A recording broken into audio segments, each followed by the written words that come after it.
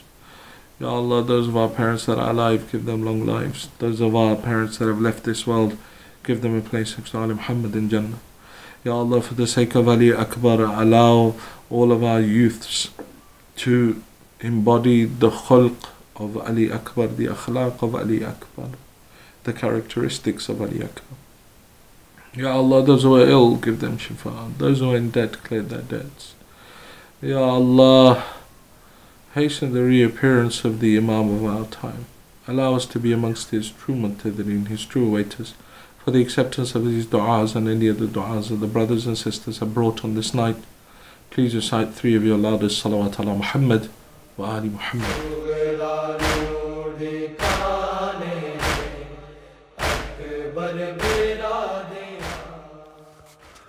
Alhamdulillah Rabbil Alameen, wassalatu wassalamu ala Sayyidil Mursaleen, sallallahu alayhi wa alihi at-tayyibin at-tahirin al-Masoomin. Khawateen o Hazrat, assalamu alaikum wa rahmatullahi wa barakatuh. मेरा नाम मोहम्मद जाफर शाह है। मैं Sakina trust की executive committee का chairman हूँ। आज की इस प्रेजेंटेशन में मैं सकीना ट्रस्ट के माजी और हाल के बारे में मुख्तसरन बात करूँगा। ख़वातीन व हज़रात, सकीना ट्रस्ट पिछले 26 साल से इस बिल्डिंग में आपकी खिदमत में मसरूफ़ है। वॉल्थमस्टो में हम एक छोटी सी कम्युनिटी है और इंतहाई नामसाइद हालात के बावजूद हमने इस प्रोजेक्ट का बेड़ा उठाया, सिर्फ़ इसलिए कि इसके ज़रिए हम अपनी और आने वाली नस्लों के लिए एक ऐसा अदारा तश्कील दे सकें जो हमारी कम्युनिटी में एक सेंटर पॉइंट की हैसियत से हमारी मजहबी और अखलाकी अक़दार को महफूज और मामून रखने का ज़रिया बने और इस मुल्क में हमारे मुआशरती हुकूक और ज़िम्मेदारियों से ओहदा बरा होने के लिए हमारी तालीम व तदरीस का इंतज़ाम करे। और यह सिलसिला इस अदारे के हवाले से नस्ल दर नस्ल जारी रहे। कसमपुरसी की हालत में शुरू किया हुआ ये अदारा कम्युनिटी की पुरखुलूस कोशिशों और इमदाद से जल्द ही कामयाब अदारों में शुमार होने लगा। नौजवान लड़के और लड़कियों ने कम्युनिटी के तजुर्बाकार बुज़ुर्गों के ज़ेर हिदायत अपनी मेहनत और लगन से अदब, एहतराम और तअस्सुब से पाक इल्मी अप्रोच के वो स्टैंडर्ड कायम किए कि सकीना ट्रस्ट एक काबिल तकलीद शिया अदारे के तौर पर सारे यूरोप में जाना जाने लगा। हमारी मजालिस का कम से कम तीसरा हिस्सा गैर शिया हजरात से पुर होने लगा। न सिर्फ ये बल्कि उन्होंने अपने बच्चों को भी कुरान क्लासेस और संडे स्कूल में भेजना शुरू कर दिया। हमें जल्द ही ये एहसास हो गया कि सकीना ट्रस्ट की बिल्डिंग हमारी ज़रूरियात के लिए नाकाफ़ी है, लेकिन वसाइल की कमी के बायस हिम्मत नहीं पड़ती थी। लेकिन थोड़े अरसे में ही हमने 1 लाख पाउंड इकट्ठा कर लिया और अल्लाह के नाम और आसरे से कैपेसिटी बढ़ाने का काम शुरू कर दिया। प्रोजेक्ट बहुत बड़ा था और वसाइल बहुत कम। नतीजतन काम की रफ्तार कम रही और 5 साल गुजर गए। इस दौरान इंजीनियर्स, आर्किटेक्ट्स, कंट्रैक्टर्स, स्किल्ड और सेमी स्किल्ड लेबर के हज़ारों घंटों के अलावा 250 टन फैब्रिकेटेड स्टील, सैकड़ों टन कंक्रीट, मुख्तलिफ साइज़ और स्ट्रेंथ की लकड़ी से भरे हुए ट्रक, ख़रीदे हुए टूल्स और किराए पर लिए हुए ट्रक, क्रेन, एक्सकवेटर्स और मुख्तलिफ स्पेशलिस्ट मशीनरी के इस्तेमाल से हम इस काबिल हुए कि सकीना ट्रस्ट का 3500 स्क्वायर फुट का एक हाल अब 14,000 स्क्वायर फुट के 3 हाल्स में बदल चुका है। कंजर्वेशन ऑर्डर की वजह से न हम बिल्डिंग को गिरा कर नया बना सकते थे और न ही इसकी ज़ाहिरी हैयत में कोई मेजर तब्दीली ला सकते थे।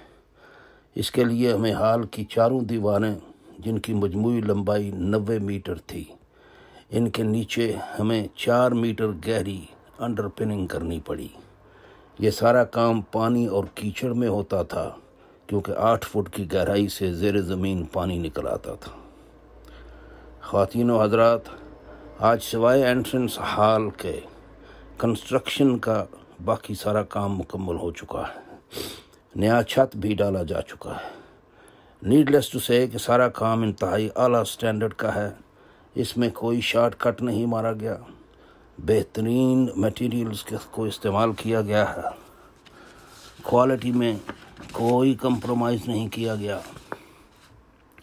हमें इस बात का शिद्दत से एहसास था कि ये हमारा इम्तहान है और आने वाली नस्लों को पूरा हक होगा कि हमारी मेहनत को अप्रिशिएट करें या रहती दुनिया तक जूतों के हार बना बना के हमारे गलों में डालते रहें। हम अपने तौर पे पूरे वसूख से ये कह सकते हैं कि हमने अपनी काबिलियत के मुताबिक बेहतरीन काम अंजाम दिया है और इंशाअल्लाह अगले 100-200 साल तक ये हमारी कम्युनिटी की ज़रूरियात के लिए काफ़ी होगा। ख़वातीन व हज़रात, सकीना ट्रस्ट शिया कम्युनिटी के लिए एक नेमत है और महद से लहद तक इनकी खिदमत के लिए तैयार है। मेजर कंस्ट्रक्शन के दौरान भी सकीना ट्रस्ट अपनी जिम्मेदारियों से मुसलसल ओता बरा होता रहा है और मुकम्मल होने के बाद इंशाअल्लाह और भी शद्दोमत से ये काम जारी रखेगा। ये हमारी कम्युनिटी का हब है। इसे कम्युनिटी के प्रोफेशनल्स की सरपरस्ती हासिल है और वो अपने शिया भाइयों की इमदाद में बिल्कुल बुखल से काम नहीं लेते। आपका महाज दीनी हो, दुनियावी हो, इल्मी हो या नज़रियाती हो, जहाँ से आपको सब कुछ मिलेगा इला क़यामत साअत इंशाअल्लाह। वस्सलाम। अल्हम्दुलिल्लाहि रब्बिल आलमीन वस्सलातु वस्सलामु अला सय्यदिल मुरसलीन व ख़ातिमिन नबिय्यीन मुहम्मद मुस्तफ़ा सल्लल्लाहु अलैहि व आलिहि तय्यबीन अत्ताहिरीन अल मासूमीन। अस्सलामु अलैकुम व रहमतुल्लाहि व बरकातहू। ख़वातीन व हज़रात, मेरा नाम मोहम्मद जाफ़र शाह है। मैं सकीना ट्रस्ट की एग्जीक्यूटिव कमेटी का चेयरमैन हूँ। आज की इस प्रेजेंटेशन में मैं सकीना ट्रस्ट के रियलाइजेबल पोटेंशियल और दायरा कार के बारे में बात करूँगा। पिछले 26 बरस से सकीना ट्रस्ट शिया कम्युनिटी की ख़तने से लेकर तलकीन तक ज़िंदगी के हर महाज और हर मोड़ पर मदद करता रहा है। ये चाहे मशवरे की शक्ल में हो या प्रैक्टिकल इमदाद की शक्ल में। इंशाअल्लाह ये सिलसिला दराज रहेगा और इन खिदमात का दायरा वसी तर होता जाएगा। अदारे के मुकम्मल होने के बाद तालीमी महाज पे ये स्टैंडर्ड सब्जेक्ट्स की ट्यूशन के अलावा नौजवानों को ये फैसिलिटी मुहैया करेगा कि वो इल्मी काबिलियत और जौहर ख़ताबत के इस तरह से आरास्ता हों कि अंग्रेज़ी ज़ुबान में आज के इंग्लिश स्पीकिंग नौजवानों और आने वाली नस्लों को दीन हक़ की तालीम दे सकें। हकीकत के मुतलाशी नौजवानों के सर्चिंग सवालात के जवाब देकर इन्हें मुतमईन कर सकें कि इनकी प्यास बुझ जाए और उन्हें किसी गैर का दरवाज़ा खटखटाने की ज़रूरत ही महसूस ना हो। मिंबर हुसैन उनकी सारी इल्मी ज़रूरियात को पूरा कर दे और अल्लाह और उसके रसूल और मासूमीन अलैहिमुस्सलाम की तालीमात और हदायत की रोशनी से शकूक व शुबहात के बादल छुट जाएं और पाकीज़गी नफ्स के साथ ज़िंदगी के सफ़र को कामयाबी से तय कर लें। हम पहले ही से नौजवान लड़कों और लड़कियों के अलग-अलग 4-4 दिन के कैंप लगाते हैं, जिसमें एक तो नेशनल लेवल पर नौजवान आपस में मुतारफ़ होते हैं जो शनासाई की हदूद फलांग कर अक्सर दोस्ती में बदल जाते हैं, और साथ ही जय्यद उलमा, डॉक्टर्स, बैरिस्टर्स, अकाउंटेंट्स, कामयाब बिजनेसमैन की ज़ेर निगरानी हदायत से मुस्तफ़ीद होते हैं। ये कैंप्स आम तौर पर सवाल जवाब के सेशंस पे मुश्तमिल होते हैं और नौजवानों को हर बात हक़ाइक़, दलाइल और बराहीन के हवाले से समझाई जाती है, चाहे उनके सवाल दीन के बारे में हों या दुनिया के बारे में। इसके अलावा ख़वातीन के कैंप भी लगाए जाते हैं जहाँ उन्हें उमूर खानादारी, बच्चों की तरबियत और बिलखुसूस माशरती और कानूनी हुकूक व फ़राइज़ से आगाह किया जाता है। ख़वातीन व हज़रात, इस मुल्क में इज़्ज़त और वक़ार के साथ रहकर हम अपने दीन और अखलाकी इक़दार को महफूज रखना चाहते हैं, वरना सिर्फ़ रोटी कपड़े और मकान के इवज़ अखलाकियात और दीन हक़ को बेच देना बड़ा ही घाटे का सौदा है।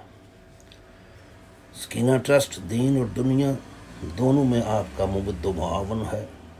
ये एक मस्जिद है, इमाम बारगाह है और कम्युनिटी सेंटर है। इस जैसे अदारे ना हुकूमत बना के देती है और ना ही किसी एक आदमी की ज़िम्मेदारी होते हैं। ये अल्लाह और मासूमीन के नाम पे बनाए जाते हैं और कम्युनिटी को बेहतर से बेहतर खिदमत मुहैया करते हैं। इस हवाले से इन्हें बनाना और इनकी ज़रूरियात को पूरा करना कम्युनिटी का काम होता है, क्योंकि ये इदारे कम्युनिटी को दीन हक़ के साथ मासूमीन की सबील पे चलाते हैं। इसलिए इन पे ख़र्च करना राह हक़ और राह खुदा में ख़र्च करना है। कुरान करीम में ऐसे ख़र्च पर जगह जगह ज़ोर दिया गया है और ये एक ऐसी नेकी है जिसका सिला इस दुनिया में भी कई गुना करके मिलता है और आखिरत में इसकी जज़ा भी अपनी जगह पे कायम है। ये एक ऐसा सौदा है जिसमें घाटे का कोई ख़तरा नहीं। अभी सकीना ट्रस्ट का सिर्फ स्ट्रक्चर खड़ा हुआ है, उसमें भी अभी एंट्रेंस का बनना बाकी है। स्कॉटलैंड यार्ड और काउंसिल की तरफ से इस बात पे जोर दिया गया है कि टेररिज्म से दिफा के एक्सटेंसिव इंतज़ामात किए जाएं, जिसके लिए एंट्रेंस को बड़ा किया जाए ताकि सिक्योरिटी से मुतल्लिक़ ज़रूरियात को पूरा किया जा सके। इसके अलावा सारी बिल्डिंग में नया इलेक्ट्रिकल इंफ्रास्ट्रक्चर मुहैया किया जाएगा, जो कि lighting, cooling, public address system, CCTV alarm system, fires alarms को कैटर करेगा।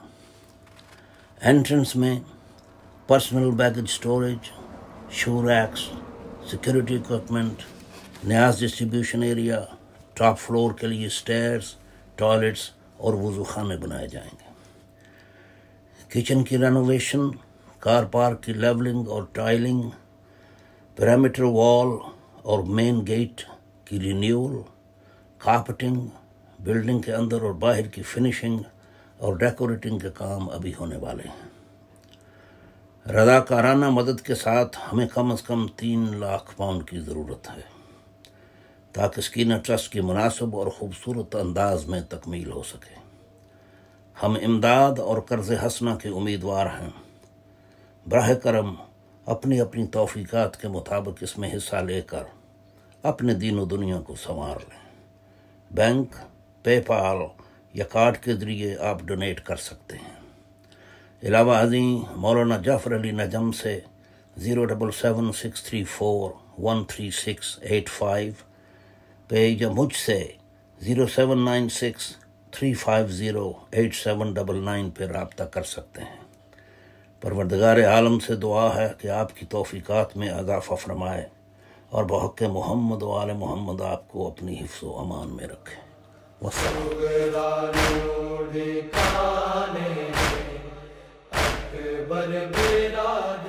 आऊज़ु बिल्लाहि मिनश शैतानिर रजीम। बिस्मिल्लाहिर्रहमानिर्रहीम। अल्हम्दुलिल्लाहिल्लज़ी नव्वरा क़ुलूबल आरिफ़ीन बिनूरे मअरिफ़तिह व असबता फ़ुआद अंबियाइही व औलियाइह बिक़ससिल अंबियाइ वल मुरसलीन व अकमला ईमानल मुस्लिमीन वल मुअमिनीन बिविलायति अली अमीरुल मुअमिनीन अलैहिस्सलाम। अल्लाहुम्मा सल्लि अला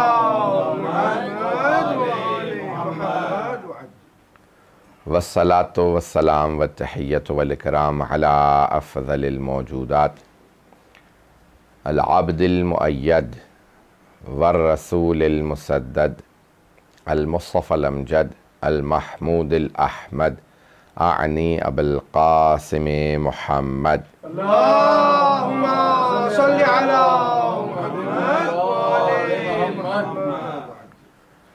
व अला रूहिही व नफ्सिही व सहरिही व वसीय्यिही सय्यदिल अत्क़ियाए वल अस्फ़िया मौलल मवाली इमामिल मुत्तक़ीन अली इब्न अबी तालिब।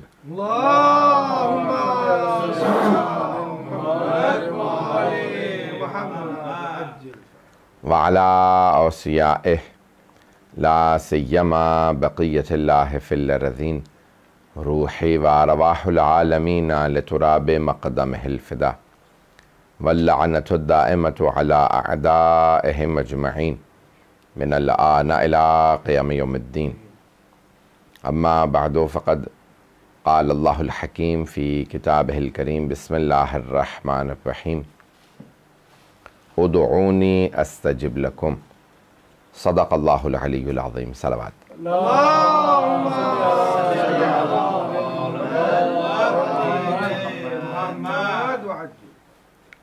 1442 के अशरा मुहर्रमुल हराम को आपकी खिदमत में दुआ के उन्वान से पेश कर रहा हूँ।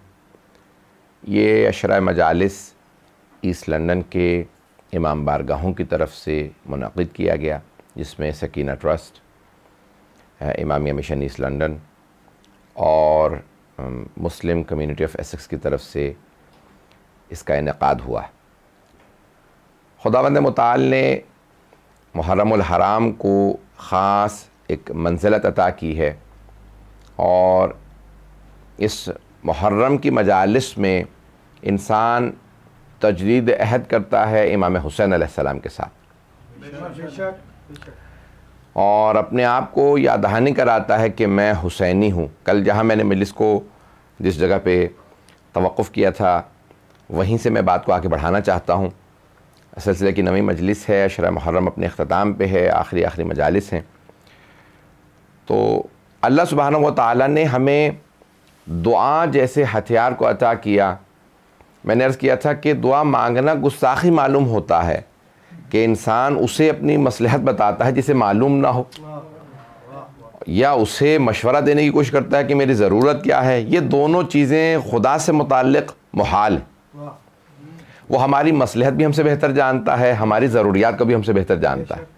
उसके बावजूद उसने ख़ुद कह दिया उदऊनी अस्तजिब लकुम, तुम मांगो तो सही, मैं अता करने वाला हूँ। तो खुदावंद मुताल ने हमें इस्तजाबत का वादा किया है, लेकिन उसमें उसने कहा है कि मांगो। अब मसलहतें वो जानता है, कहाँ कबूल करना है कहाँ कबूल नहीं करना, ये उसके हाथ में है। लेकिन उसने हमसे कह दिया कि नहीं, मांगते रहो।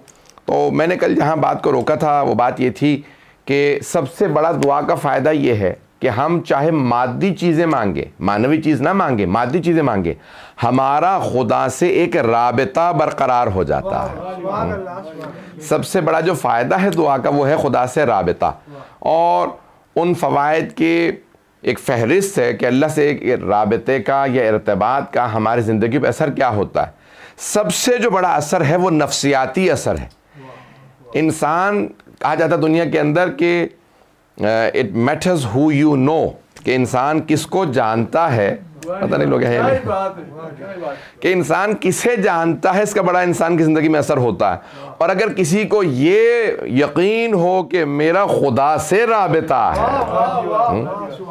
तो सबसे बड़ा इंसान के ऊपर नफ्सियाती असर ये होता है कि उसके अंदर एक मजबूती आ जाती है और खुदावंद मुताल उसको तक़वियत दे देता है। जब उसको ये यकीन हो जाए कि मेरा खुदा से राबिता है, तो अल्लाह सुब्हानहू व तआला ने, जबकि उसने अम्बिया भेजे हैं, आइम्मा भेजे हैं, हुज्जत खुदा हैं, औलिया हैं, औसिया हैं, उसके बावजूद भी उसने कहा जब चाहो मुझसे बरकरार कर सकते हो अपना राब्ता, बग़ैर किसी वास्ते के भी, वास्ते के मोहताज नहीं हो, बल्कि मोमिन व मुवाहिद की भी क़ैद नहीं है, मुशरिक व काफिर भी आ जाए तो खुदा उसे रद्द नहीं करता, कोई भी आ जाए।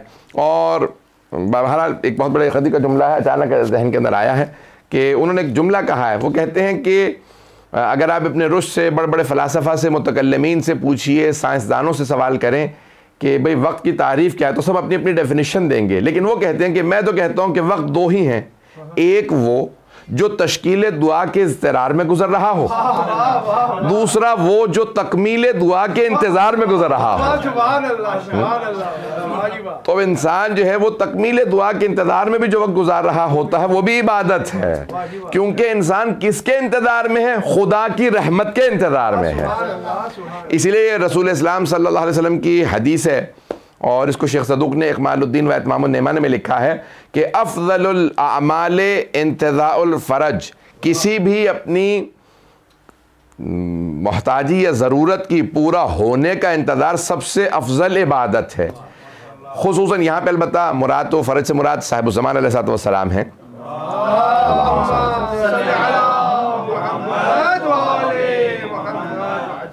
लेकिन इंसान किसी भी अपनी एहतियाज के पूरा होने का जब इंतज़ार कर रहा होता है तो इंसान की वो जो दौरानिया है वो इबादत शुमार होता है।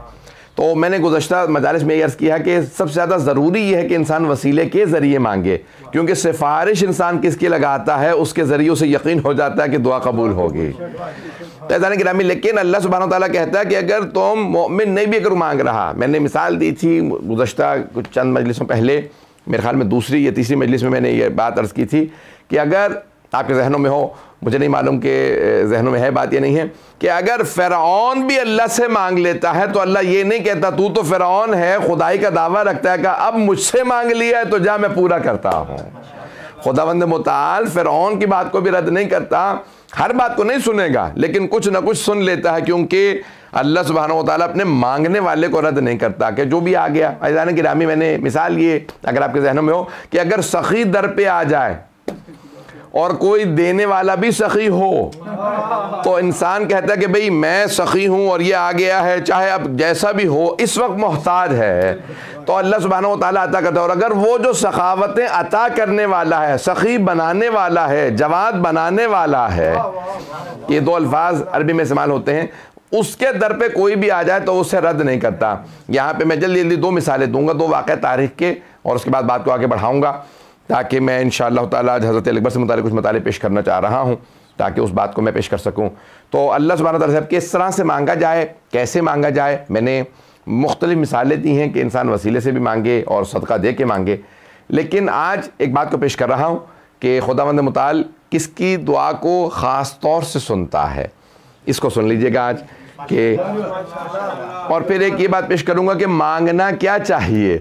अब तक पेश करता रहा हूं कि भाई इंसान कैसे मांगे और वसीला क्या होना चाहिए, किस तरह से, किस अंदाज से, कि भाई मांगना क्या चाहिए। सबसे ज़्यादा अहमियत किस चीज़ की है, दुआ की तरतीब पे भी मैं बोल चुका हूँ, शायद आप लोगों को याद हो कि इंसान को पहले किसके लिए मांगना चाहिए, सब कुछ बोल चुका तो इंसान। लेकिन आज ये इससे पहले कि अल्लाह किसकी दुआ को ख़ास तौर से सुनता है, किसके हक़ में किसकी दुआ कबूल होती है, तो कहा जाता है सबसे ज़्यादा जो आपके हक़ में किसी की दुआ कबूल होगी वो आपके माँ बाप है। सबसे ज़्यादा जो दुआ कबूल होती है वो माँ बाप की, औलाद के हक़ में। हत्ता आप किसी ने जब कहा कि भाई अगर मेरे माँ बाप नहीं है ज़िंदा तो फिर कैसे दुआ की ज़मानत हो, तो कहा उनकी कब्र पे तो जा सकते हो, उनकी कब्र पे ही जाके मांग लो तब भी दुआ कबूल हो जाएगी। तो माँ बाप की दुआ औलाद के हक़ में कबूल होती है और औलाद की दुआ माँ बाप के हक़ में भी कबूल होती है। कई मरतबा कहते हैं माँ बाप ही मेरे लिए दुआ करें, इंसान अपने माँ बाप के लिए दुआ नहीं मांगता। अहादीस में नहीं, औलाद भी माँ बाप के लिए दुआ मांगे, कि इंसान जब औलाद भी मांगती है तो इंसान की कबूल होती है। तो दोनों तरफ से दुआ की कबूलियत का कहा गया है। और एक और चीज़ कि जिसके लिए ताकीद की गई है, और कौन सा तबका है, तो कहते हैं कि अगर इंसान किसी की इयादत के लिए जाए तो मरीज से कहे मेरे लिए दुआ करो। 3 हालतों में इंसान खुदा से बहुत ज़्यादा करीब होता है। 3 हालतों में अगर सुनना चाहेंगे तो कहा 3 हालतों में खुदा से इंसान बहुत करीब होता है। एक, जब बीमार हो तो बीमार से कहो कि मेरे लिए दुआ मांगे। दूसरा, मुसाफिर की दुआ कबूल होती है, ये हदीस रसूल इस्लाम सल्लल्लाहु अलैहि वसल्लम की है। क्या फरमाते हैं कि मुसाफिर की दुआ कबूल है। और तीसरे, मेहमान की दुआ मेज़बान के हक़ में कबूल होती है। इसलिए जब भी किसी को मेहमान बुलाओ, घर पे दावत दो, तो हमेशा मेहमान से दुआ करवाओ, तो अपने हक़ में मेहमान से दुआ करवाओ। और बहुत से अफराद ने कहा कि और किस तबके की दुआ कबूल होती है, तो कहते हैं कि मोहताज की दुआ कबूल होती है, इसलिए जब भी हाजत रवाई करो तो दुआ के लिए कहो। ये मासूम का फरमान है कि जब अगर किसी की हाजत रवाई करो तो उससे दुआ के लिए कहो, क्योंकि मोहताज की दुआ कबूल होती है। तो जिसका दिल टूटा हुआ होता है उसकी दुआ कबूल होती है, मजलूम की दुआ कबूल होती है। एक है इमाम ज़ैनुल आबिदीन अलैहिस्सलाम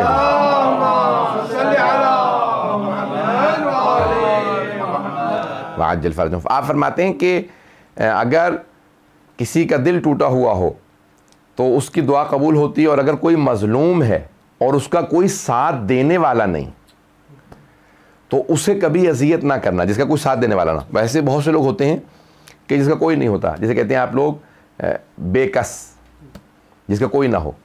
तो कहा बेकस पे कभी जुल्म ना करना, क्योंकि बेकस की दुआ, बद्दुआ या दुआ जो भी कह लीजिए आप उसको, फ़ौरन कबूल हो जाती है। खुदा जिसका कोई ना हो, खुदा कहता है क्योंकि इसका कोई नहीं है, इसकी फ़ौरन सुनूंगा। पता नहीं बात पहुंच रही है नहीं पहुंच रही है। आज मैंने बहस को थोड़ा सा खुश कर दिया, लेकिन सुन लीजिएगा। तो जाने गिरामी, अब ये क्योंकि आखिरी अय्याम है तो अब ये इसकी मिसाल भी मौजूद है। मरहुमातुल बहलूल कहते हैं, जिनके लिए अक्सर कहा जाता था कि इनके पाँव में तय्युल अर्ज़ है, जब चाहें जहाँ चाहें चले जाते हैं। तो और उनके मुतालिक है कि जब अफ़गानिस्तान की जंग हो रही थी रूस से, तो अक्सर वो अफ़गानिस्तान में देखे गए, जबकि उस ज़माने पासपोर्ट आसान नहीं था, ईरानियों को अफ़गानिस्तान का वीज़ा नहीं मिलता था। और मैंने कई अफ़गानियों से पूछा कभी वाक़ई नातुल बहलूल कभी आप लोगों ने देखा या सुना कि अफ़गानिस्तान में से? कहा हाँ, आम वहाँ मस्जिदों में दिखते थे, तबलीग भी करते थे, मेंबर से बोलते भी थे, नमाज़ें पढ़ाते थे। तो उनके मुतालिक तय्युल अर्ज़ मशहूर था। बहरहाल तो वो कहते हैं मैं एक मरतबा एक चेक पोस्ट पे खड़ा था अफ़गानिस्तान में। तो अगर आपने देखा हो तो बहुत से इलाकों के अंदर मुख्तलिफ जुए खेले जाते हैं। तो अफ़गानिस्तान में बटेर या बहुत सी जगहों पर आपने देखा मुर्गों को लड़वाया जाता है, और जिसका मुर्गा जीत गया उसको वो जुआ जो सब पैसे लगाते हैं, बैटिंग करते हैं। तो कहने लगे कि भाई वो एक आदमी बटेर लेके जा रहा था कहीं छोटे से पिंजरे के अंदर, एक सिपाही ने उसको रोक लिया चेक पोस्ट पे। कहा भाई ये बटेर कहाँ ले जा रहे हो? उसने कहा मैं जुआरी नहीं हूँ, ये बटेर मेरा है और मैंने पाल रखा। उसने कहा नहीं तुम जुआरी हो, तुम झूठ बोल रहे हो। उसने कहा नहीं मैं जुआरी नहीं हूँ, मैं जुआ नहीं खेलता और ये बटेर मेरा। तो कहा मैं अपनी आंखों से देख रहा था कि सिपाही ने उसका दरवाज़ा खोला पिंजरे का छोटे से, और बटेर को निकाला, उसकी गर्दन तोड़ दी, और गर्दन तोड़ के बटेर फेंक दिया। कहा तुम जुआरी हो? कहा मैं देख ही रहा था कि वो सिपाही चला, और देख रहा हूँ कि दूर से कार आ रही है बहुत तेज़। उसने इशारा किया कि गाड़ी रोको, उसी सिपाही ने। तो उसने जब ब्रेक लगाई, बाय द टाइम उसने ब्रेक लगाई, जब तक रुकी गाड़ी तो उसको टक्कर लग चुकी थी, उसका धड़ अलग गिर गया था, सर अलग गिर गया था। का फ़ौरन मुझे मौला सज्जाद की हदीस जहन में आई कि जो जिसका कोई ना हो उस पर जुल्म ना करना, उसका बदला खुदा फ़ौरन ले लेता है। पता नहीं लोग हैं या नहीं। ऐसे पे जुल्म ना करना जिसका कोई ना हो, जिसका कोई नहीं होता उसका खुदा होता है, इसलिए बार बार कहा जाता है जिसका कोई ना हो उसका खुदा है। तो इसलिए ऐसे पे जुल्म नहीं करना चाहिए। तो बहरहाल जो बहुत ही मजलूम हो, इसलिए कहा जाता है कि यतीम परवरी करो, और यतीमों से कहो कि दुआ मांगे आपके हक़ में, बेवा से कहें कि दुआ मांगे, क्योंकि जिसका कोई ना हो उसकी दुआ फ़ौरन कबूल होती है। तो मुख्तलिफ तबक़ात हैं जिनकी दुआएं कबूल होती हैं। आज मैं यही पेश करना चाह रहा था, पता नहीं अब सुनना चाह रहे हैं या नहीं सुनना चाह रहे। तो वो तमाम नाराए तकबीर, अल्लाहु अकबर, नाराए रिसालत, या रसूल अल्लाह, नाराए हैदरी, या अली, आवाज़े बुलंद सलवात, अल्लाहुम्मा सल्ली अला मुहम्मद व आले तवज्जो है ना जाने गिरा में। तो अब वो तमाम तबक़ात जिनकी दुआएं कबूल होती हैं, और यहाँ तक है कि रइयत की दुआ हाकिम के हक़ में कबूल होती है अगर हाकिम आदिल हो। इसलिए अपनी रइयत पे कभी भी जुल्म ना करो। अहदीस में है कि उसकी रूह बड़ी मुश्किल से निकलती है, बड़ी अज़ियतों से निकलती है उस हाकिम की जो रियाया पे अपने जुल्म करता है। तो बहरहाल वो तमाम तबक़ात जिनके का महरम आपके जितने भी हैं, हमेशा उनके साथ हुस्न सलूक रखें। अपने अजदाद मिसाल के तौर पे उनके लिए मरने के बाद भी अगर मोमिन हैं तो आपके लिए शफात भी कर सकते हैं और दुआ भी कर सकते हैं। एक आदमी ने कहीं आके खुद जनाब रिसालत माब सल्लल्लाहु अलैहि वसल्लम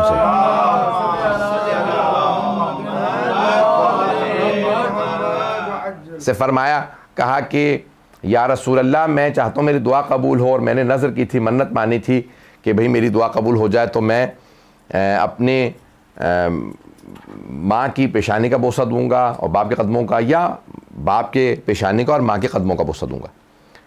तो आपने फरमाया तो अपनी मन्नत को पूरा कर। तो कहा लेकिन मेरे माँ बाप का इंतकाल हो चुका है। तो कहा कि दोनों की कब्रों पे जा, बाप की कब्र के सरहाने का बोसा दे, माँ की कब्र की पांचती का बोसा दे, मन्नत पूरी हो जाएगी। पता नहीं लोग हैं या नहीं है। कहा या रसूल अल्लाह, उनका तो ज़माने जाहिलियत में इंतकाल हो गया था, मुझे कब्रों का मालूम नहीं है कि कब्रें कहाँ हैं। तो कहा कोई बात नहीं, अपने हाथ से दो कब्रें बना, एक को तसव्वुर कर ये बाप की कब्र है, दूसरी कब्र का तसव्वुर करके ये माँ की कब्र है। जिसको बाप की कब्र तसव्वुर करे उसके सरहाने का बोसा दे, जो माँ की कब्र तसव्वुर करे उसके पांचती का बोसा दे। अज़ीज़ाने गिरामी, इंसान बहाने नहीं बना सकता। जब चाहे जहां चाहे माँ बाप से भी इंसान तवस्सुल कर सकता है। मासूमीन का दर्जा तो और बालातर है।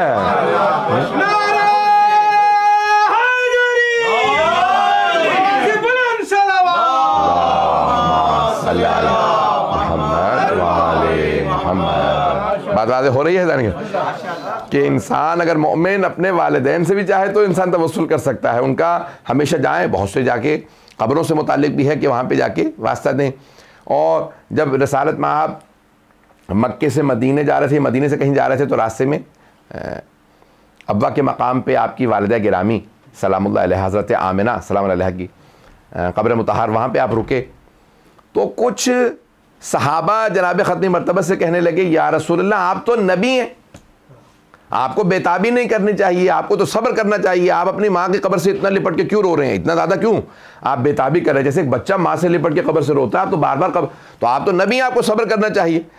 तो रहमतल लिल आलमीन आपने अपने अंदाज से, क्योंकि मैं अल्फाज वो यानी यकीन से नहीं कह सकता हूँ, लेकिन वो दूसरा जुमला ज़रूर कहूँगा कि आपने उसको एक जुमला कहा, सख्त जुमला कहा कि तू नहीं देखता ये वो हस्ती है कि जिसका अल्लाह ने इंतखाब किया मेरी माँ बने। अल्लाह ने इनका इंतखाब किया कि मेरी माँ बने, तो मैं अपनी माँ की कब्र से अगर नहीं लिपटूंगा तो मैं और किससे?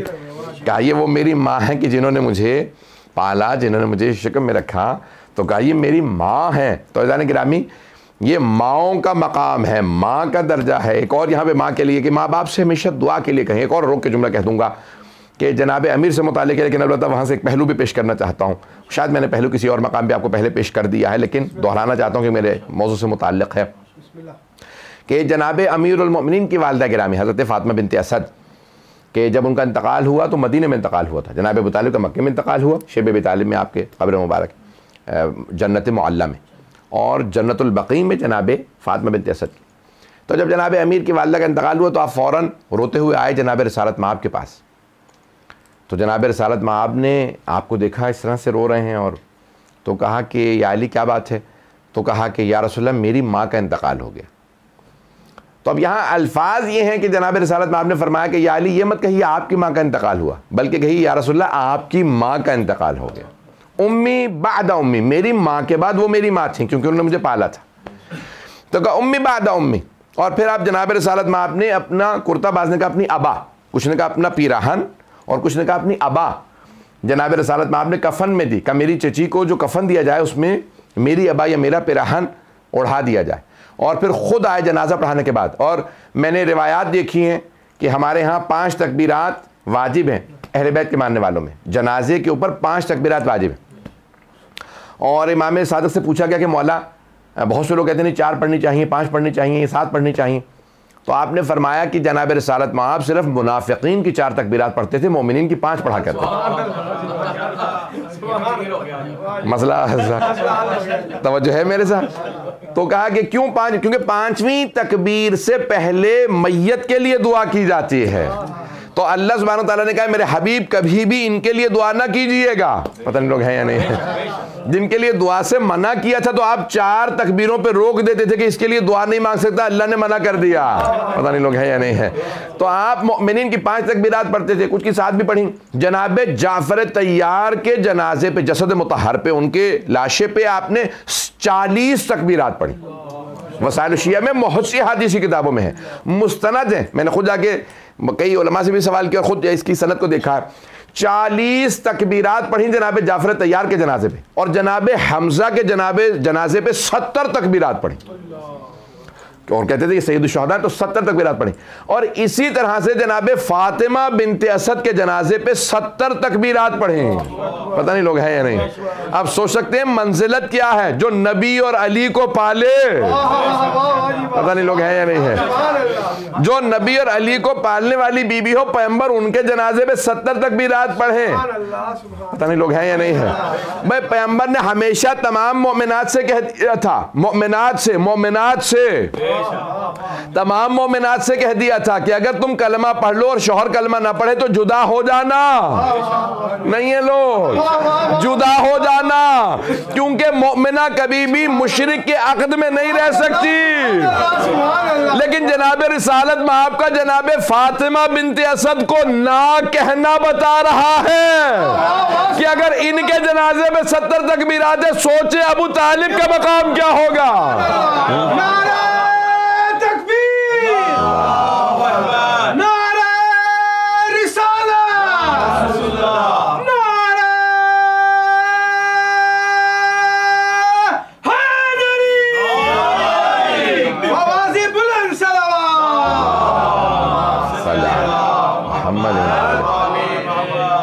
तवज्जो फरमा रहे जाने के नाम है। ये मकाम और अज़मत है जनाब अमीर के वालिदैन की कि जनाब ख़त्मी मरतबा खुद तशरीफ़ ला रहे हो। 70 तकबीरात जनाब फातिमा बिनते असद के जसद मुतहर पे आपने 70 तकबीरात कही।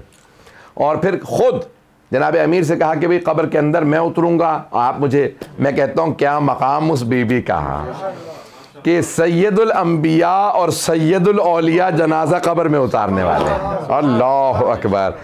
मैं जब सोचता हूँ तो मेरी कैफियत बदल जाती है। तो एक मरतबा कहा, खुद जनाब ख़त्मी मरतबा कब्र में उतरे, अपना हाथ लगा के पूरी कब्र को जिस तरह से क्लिप किया जाता है, कहा कि कब्र खबरदार मेरी चची को अजियत ना देना, मैं रोज़े क़यामत हिसाब लेने वाला हूँ। फिर एक मरतबा कहा कि अली लाइए, आपने खुद कब्र के अंदर जसद मुतहर को जनाब फातिमा बिनते असद के जसद को अंदर रखा, बाहर निकले, खुद कब्र को बंद किया और सरहाने बैठे थे, आंखों में आंसू थे कि मेरी माँ दुनिया से चली गई। तो बैठे हुए हैं कब्र के अंदर देख रहे हैं और अचानक बात करके कहते हैं इब्नो के आपका बेटा। गौर से सुनिएगा वाकया, क्योंकि मैं रिवायत पढ़ चुका हूँ पहले एक दफ़ा किसी और मकाम पे, कहा आपका बेटा। अब सहाबा ने सवाल किया, या रसूल अल्लाह आप कब्र से बात कर रहे हैं? कहा या रसूल अल्लाह क्या मामला? कहा फरिश्तों ने आने के बाद बड़े एहतराम से मेरी चची से सवाल किया, मन रब्बो के, आपका रब कौन है? मेरी चची ने बड़े इत्मीनान से कहा अल्लाह जल्ला जलालहु रब्बी। कहा फौरन उन्होंने सवाल किया मन नबियों के, आपका नबी कौन है? मेरी चची ने मेरी तरफ इशारा किया, मोहम्मद सल्लल्लाहु अलैहि वसल्लम नबी, ये मोहम्मद सल्लल्लाहु अलैहि वसल्लम मेरे नबी हैं। तो फरिश्तों ने कहा मन इमामों के, आपका इमाम कौन है? तो मेरी चची ने मेरी तरफ देखा पता नहीं लोग हैं या नहीं। कब मेरी चची ने मेरी तरफ देखा कि मेरा इमाम कौन है, तो मैंने कहा इब्नो के आपका बेटा ही आपका इमाम है। तो मुझे कह लेने दीजिए, अगर अली के माँ बाप का उनकी विलायत के बगैर गुजारा नहीं, तो फिर मेरे तेरे जैसों का अली के बगैर।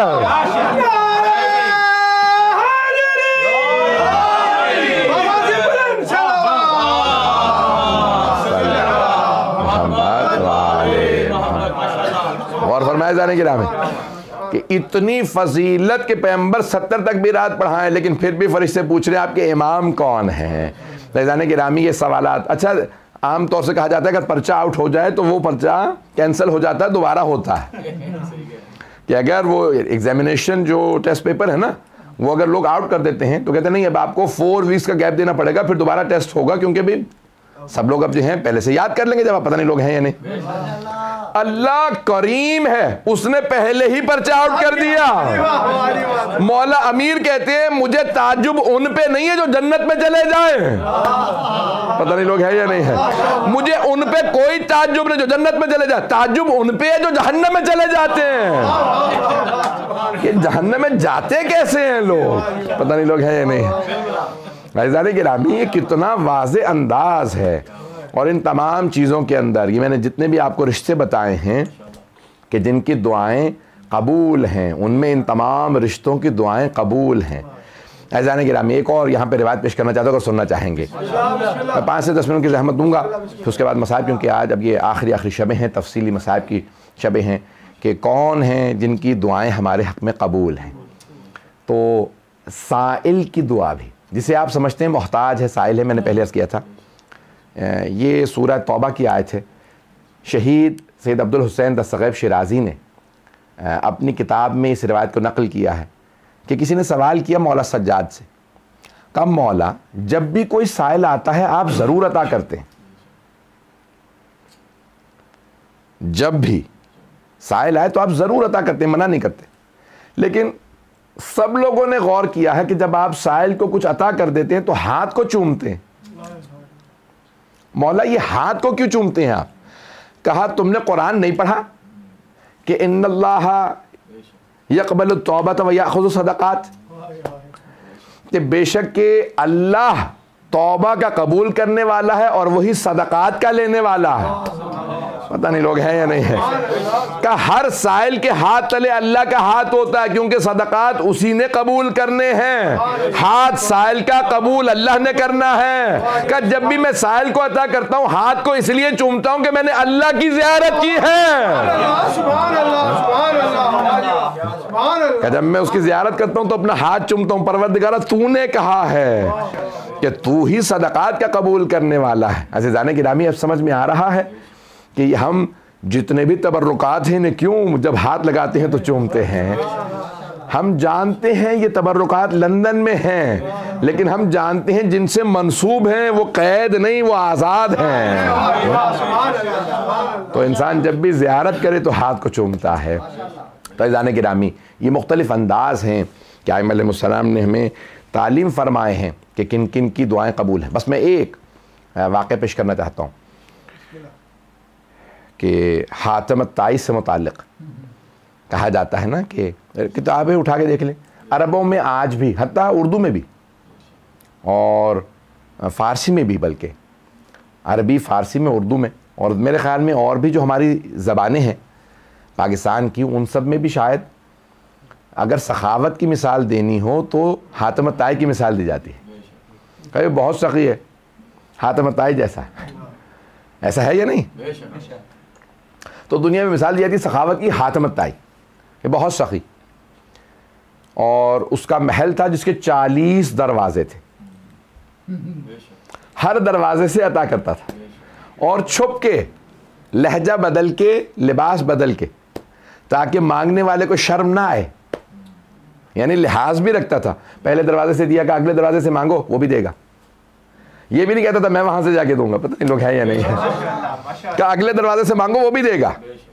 तो ऐसे बहरा, और जब हातम ताई का इंतकाल हो गया ना तो उसके भाई ने कहा हातम ताई की जगह मैं बैठूंगा। उसकी माँ ने कहा तू हातम ताई नहीं बन सकता, माँ से ज़्यादा बेटों को कौन जान सकता है? तो कहा तू हातिम ताई नहीं बन सकता। तो बेटे ने कहा क्यों?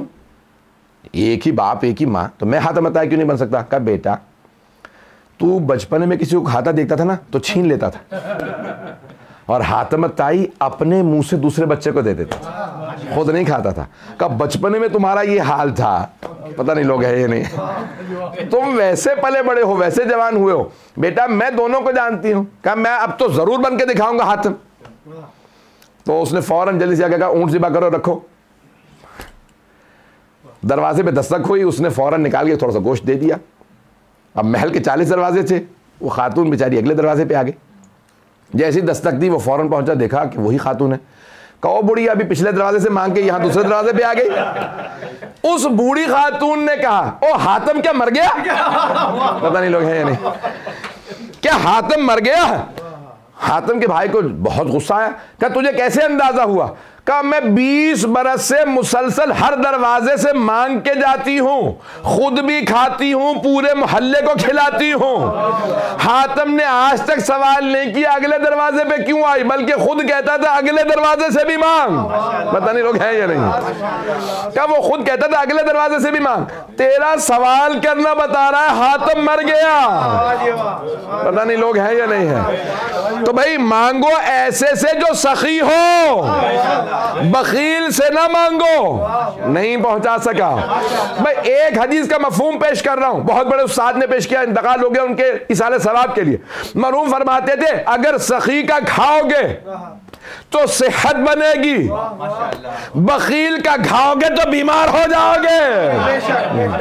हदीस में है का सखी का खाओगे हमेशा सेहत मिलेगी। पता नहीं लोग है या नहीं है। ऐजाने गिरामी सारी तमहीद मांगी तो मांगो किससे? जो सखी हो। अब जनाब अमीर से किसी ने कहा या अली, अरबों में हातिम मशहूर है कि उसकी सखावत बहुत ज्यादा थी, आप ज्यादा सखी हैं या हातिम ज्यादा सखी था? या अली वो 40 दरवाजों से देता था। मौला ने कहा मैं उससे ज्यादा सखी हूं। पता नहीं लोग हैं या नहीं, मैं हातिम से ज्यादा सखी हूं। कहा या अली कैसे? कहा वो 40 दरवाजों से देता था, मैं पहले से इतना देता हूं, दूसरे की नौबत नहीं आती।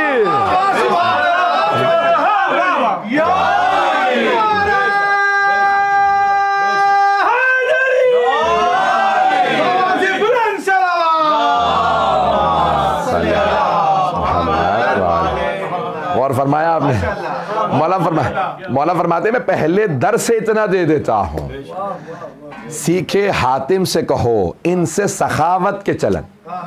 किसी शायर का है, वो कहता है कि सीखे हातिम से कहो इनसे सखावत के चलन, भीख देते हैं तो सुल्तान बना देते हैं।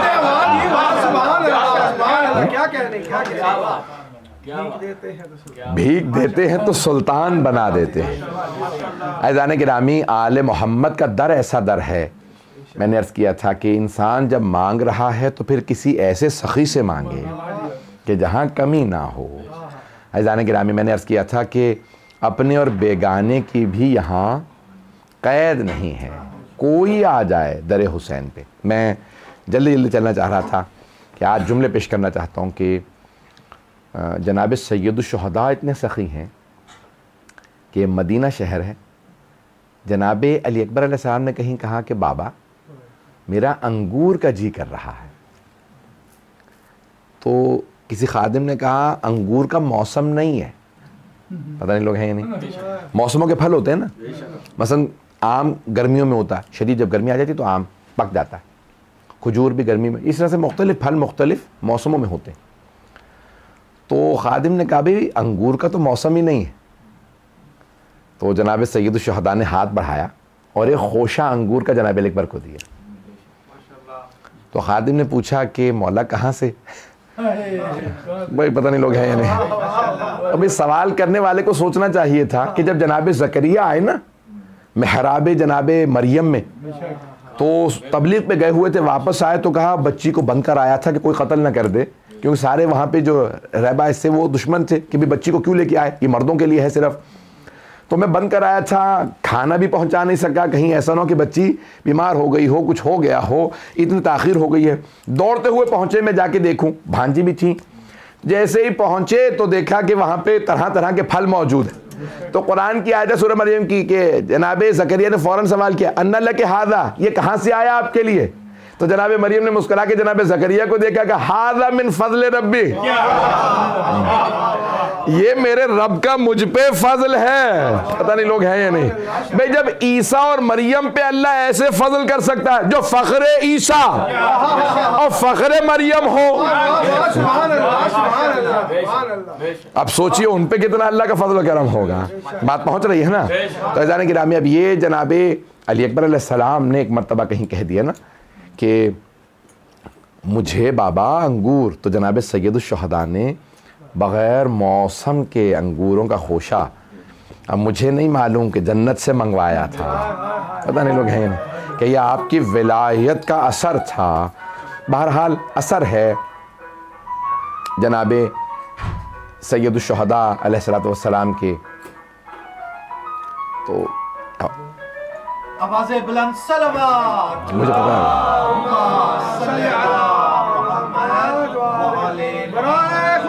है इमाम ज़मान बुलंद तर सलवात,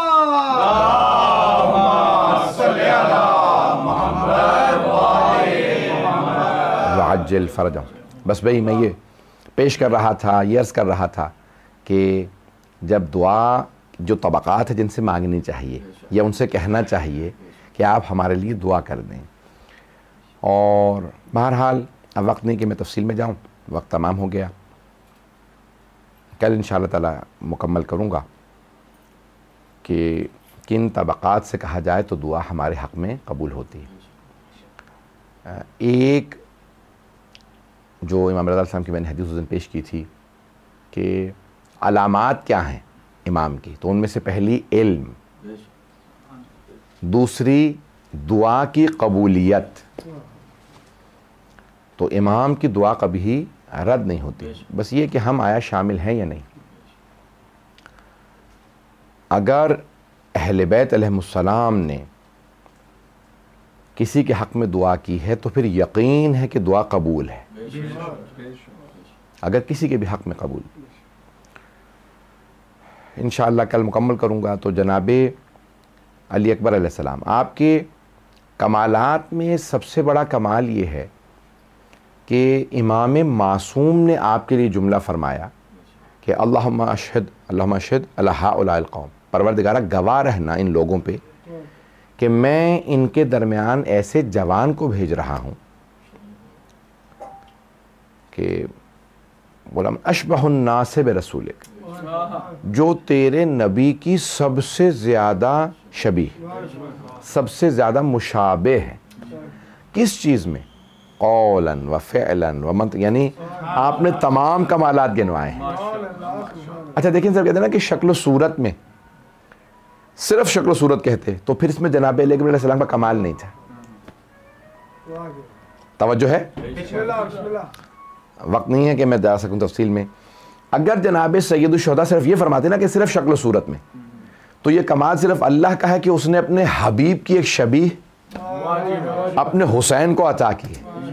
लेकिन जनाब सैयदुश्शहदा ने सिर्फ ये नहीं कहा शक्ल सूरत में, का शक्ल सूरत में, सीरत में, किरदार में, रफ्तार में, गुफ्तार में, हर चीज़ में अली अकबर तेरे नबी की शबीह है।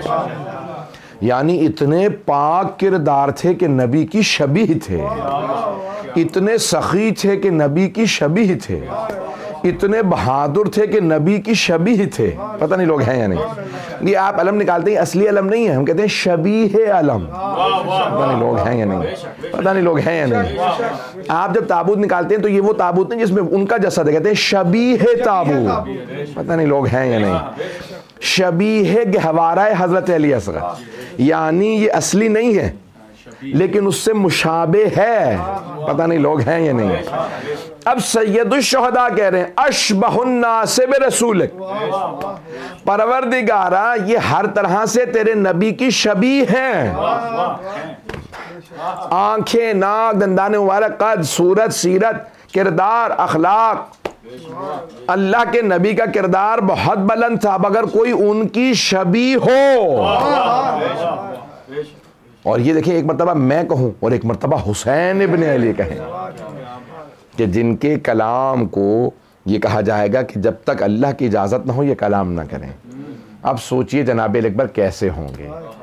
अब अगर जनाब सैयदुल शुहदा रोते नज़र आएँ या बुलंद आवाज़ से गिरिया करते नज़र आएँ तो सिर्फ बेटे को नहीं रो रहे, शबीह पैगंबर को गिरिया कर रहे हैं। गम सिर्फ बेटे का नहीं है, उस अज़मत का गम है कि ये आम बेटा नहीं है। बात वाज़ेह हो रही है?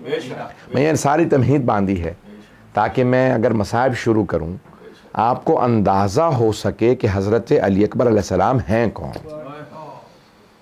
आज 9वीं की शब है, ये जो मजलिस आपने बर्पा की है 9वीं की शब की, कुछ देर के लिए मेरे साथ चलिए।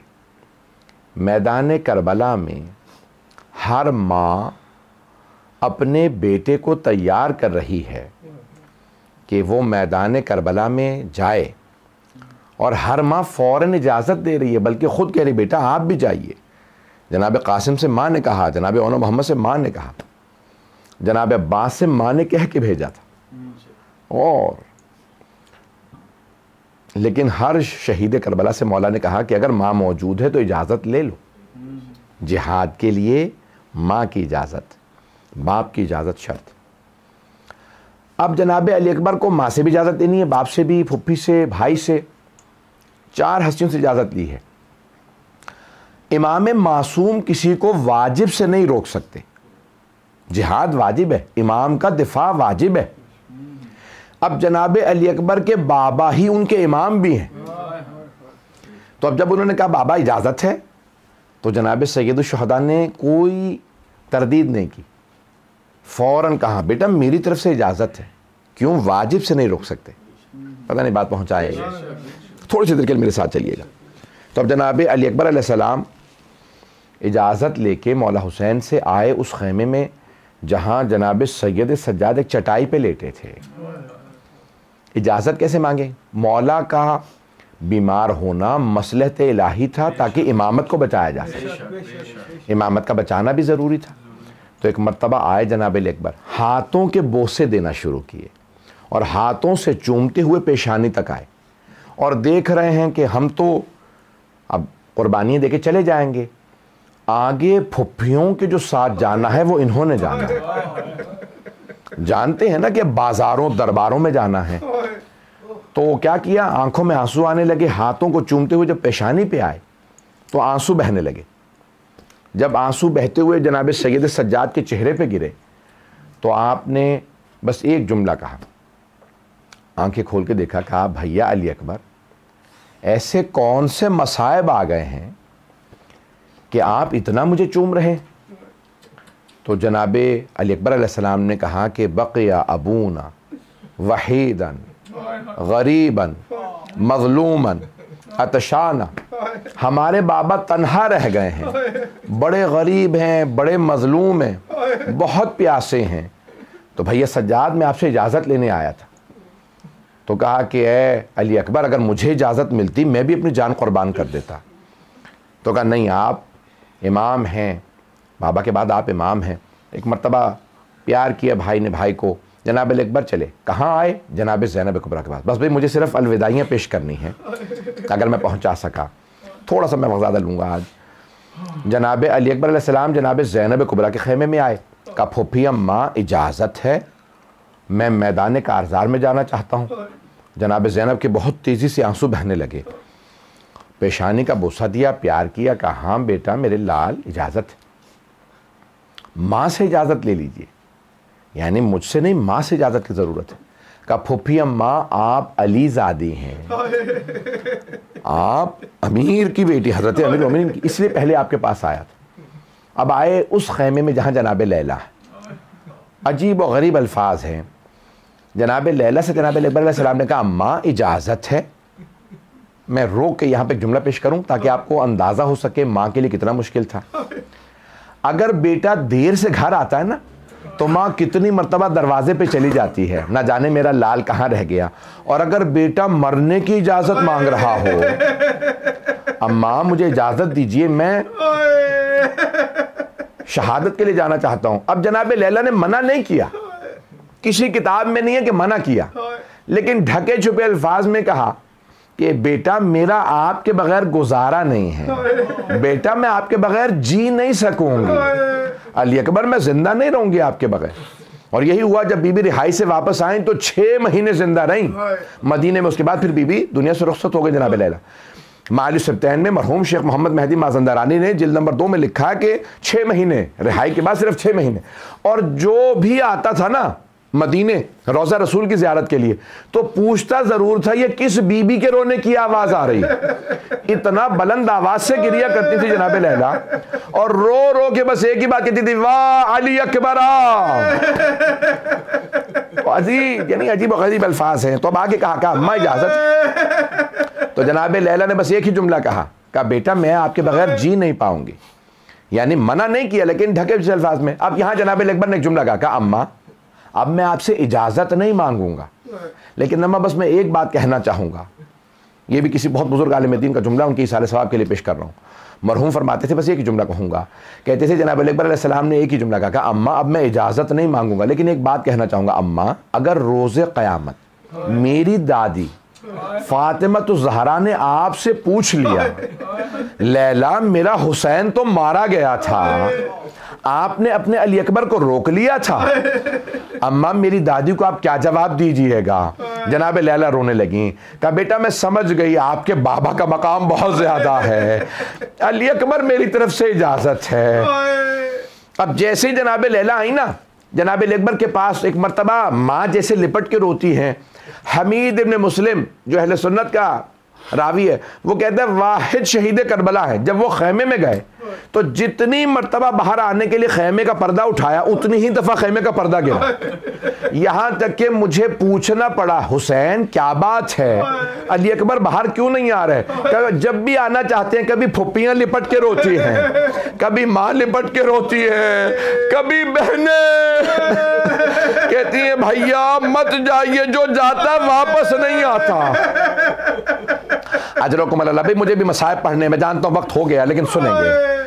जनाब अली अकबर अलैहिस्सलाम ने इजाज़त ली और ख़ुद हमीद इब्न मुस्लिम कहता है मैंने देखा मौला हुसैन खैमे के अंदर गए, जनाब अली अकबर का बाजू थामा और एक मर्तबा बीबियों से कहा आने दो अली अकबर को खैमे से बाहर लेके आए। अब यहाँ अगर देख सके तो देखिएगा, बड़े सख्त जुमले मुझे माफ़ कर दीजिएगा मैं पेश कर रहा हूँ।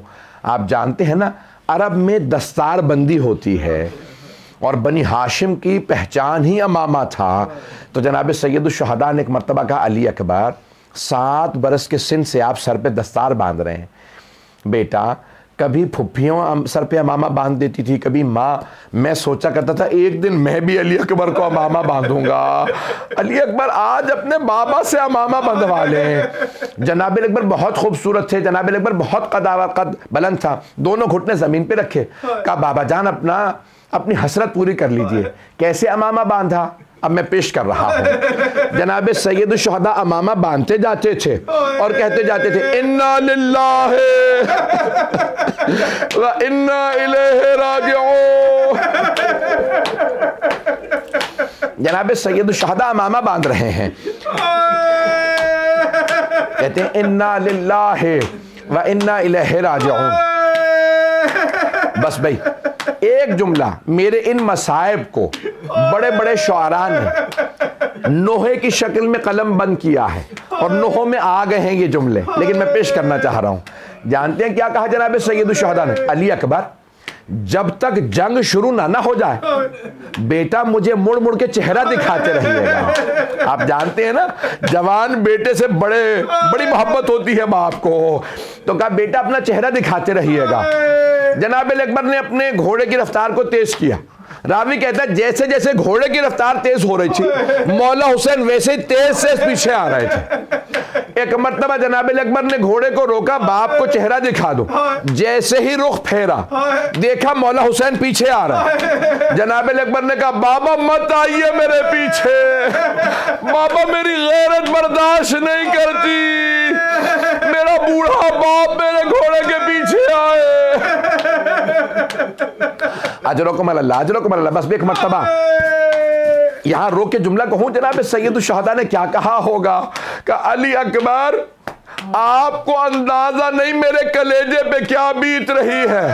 आपका अली अकबर जैसा कोई जवान बेटा जो नहीं है।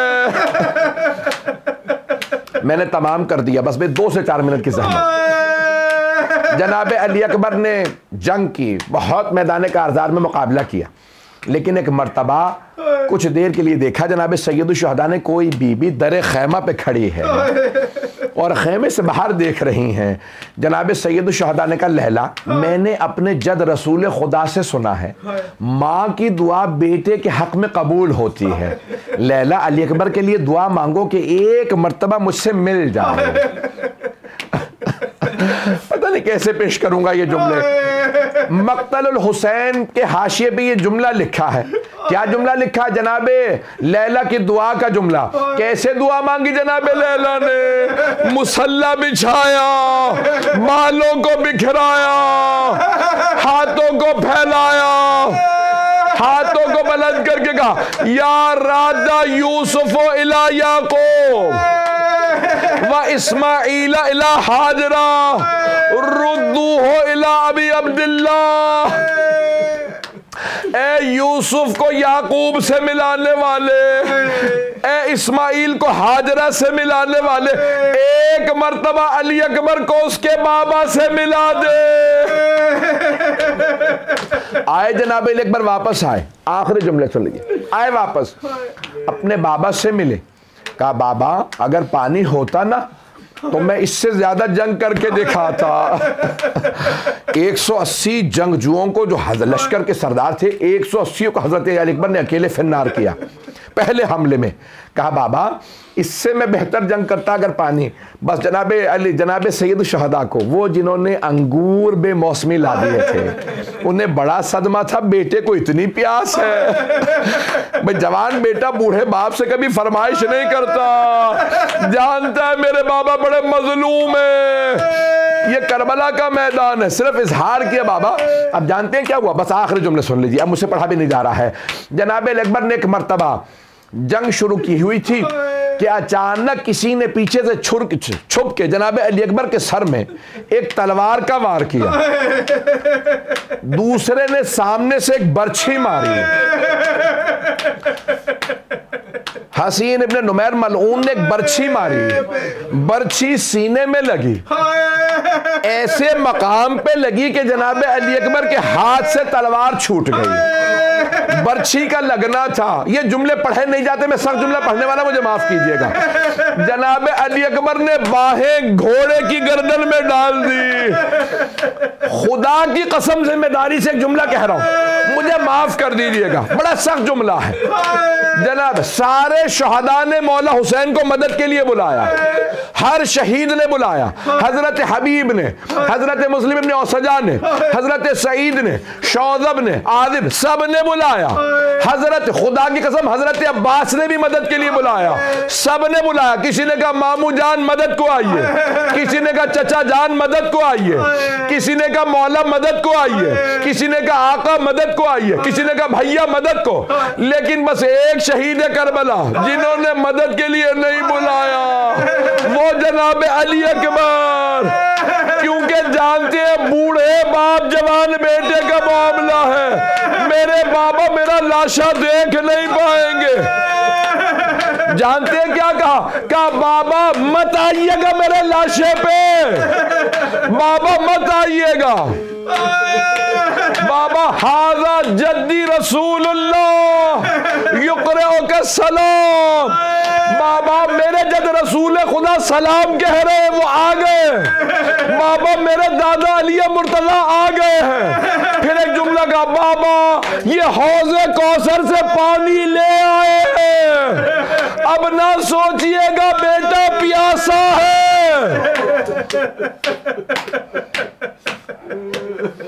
अला लानतुल्लाहि अलल कौमिज़ ज़ालिमीन व सयअलमुल्लज़ीना ज़लमू अय्य मुनक़लिबिन यनक़लिबून। मैंने पूरी शहादत नहीं पढ़ी क्योंकि अब आप बर्दाश्त नहीं कर पा रहे थे, लेकिन एक जुमला कहूँगा।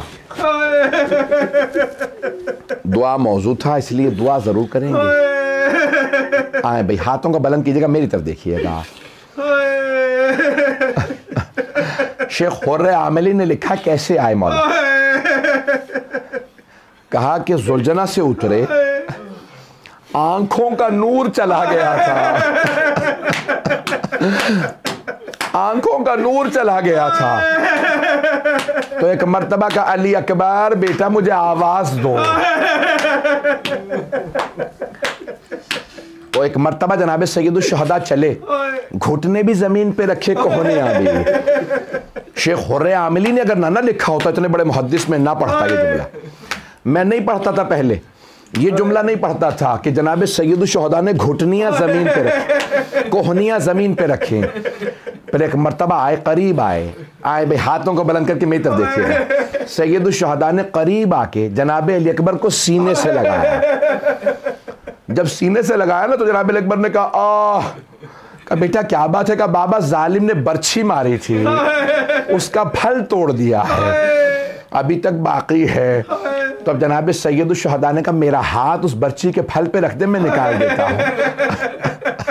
दर्द बड़ा होता है ना, जवान बेटे की तकलीफ बर्दाश्त नहीं कर रहे मौला ने घुटने जमीन पे रखे, एक हाथ सीने पे रखा, दूसरा बर्छी के फल पे रखा। मौला ने, मेरा दिल कहता कहा होगा या अली बाबा मेरी मदद को आइए, देखिए तो सही जवान बेटे का लाशा। एक मर्तबा बर्छी को खींचा, जनाब अली अकबर ने एड़ियां रगड़ी, कहा बाबा मेरी माँ को मेरा सलाम। परवरदिगारा, वास्ता उस लहजे का जब मौला हुसैन ने जवान बेटे का लाशा उठाया, लाशा उठा के चले। जब आए ना खेमे में तो सबसे पहले जनाब ज़ैनब कुबरा आई, अपने आप को जनाब अकबर के लाशे पे गिरा दिया। क्यों? आपने ये भी सुना होगा कि खेमे से बाहर आ गई थी, है रिवायत, मैंने खुद देखी है और मुस्तनद है, सिर्फ इसलिए कि मेरे भाई की तवज्जो मेरी तरफ आ जाए। मौला ने फौरन जनाब ज़ैनब का बाजू पकड़ा, कहा ज़ैनब खेमे में वापस चली जाइए। मैं रो के एक जुमला पेश कर रहा हूं, मैं जानता हूं मैंने आज बहुत वक्त ले लिया। मैं एक सराय की शायर का शेर मैंने सुना, उन्होंने कहा अपने अंदाज से मौला हुसैन पे क्या बीत रही होगी, क्या सोच रहे होंगे जब जनाब अली अकबर अलैहिस्सलाम के लाशे पे आए, तो क्या सोच रहे होंगे। तो वो सराय की शायर कहता है मेरा दिल कहता है मौला सोच ये रहे होंगे लाशा छोड़ जाऊं तो फुप्पियां पूछेंगी बेटा कहाँ है, लाशा ले जाऊं तो फुप्पियां मर जाएंगी। कब मौला ये सोच रहे होंगे ले जाऊं या छोड़ जाऊं। बस लेके आए और एक मर्तबा सब बीबियों ने विदा किया। परवरदिगारा, वास्ता उस लहजे का कि मरहूम हसन शाह साहब इंतकाल करके, उनके भी सारे साहब का जुमला उनका भी कह दूं। एक मैंने 3 आज उलमा के जुमले पेश किए हैं। मरहूम फरमाते थे कि जनाब सैयद शहदा ने जनाब फिज़ा से कहा, फिज़ा अली अकबर की माँ से कहो विदा कर ले। जनाब फिज़ा कहती हैं मैं उस खेमे में आई जहाँ जनाब लैला थी। मैंने देखा जनाब लैला कभी खेमे के इस तरफ गिरती हैं, कभी उस तरफ गिरती हैं। मैंने कहा लैला क्या बात है, क्यों नहीं आ रही हो। तो जनाब लैला ने कहा अम्मा फिज़ा मुझे खेमे का दरवाजा नजर नहीं आ रहा।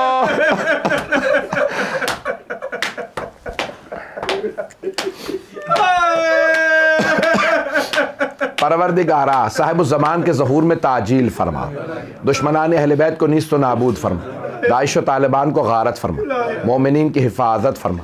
रब्बना तक़ब्बल मिन्ना इन्नका अंतस समीउल अलीम बिहक़्क़ि मुहम्मदिन व आलिहि तय्यबीन अत्ताहिरीन अल मासूमीन। मातम हुसैन या हुसैन या हुसैन या हुसैन।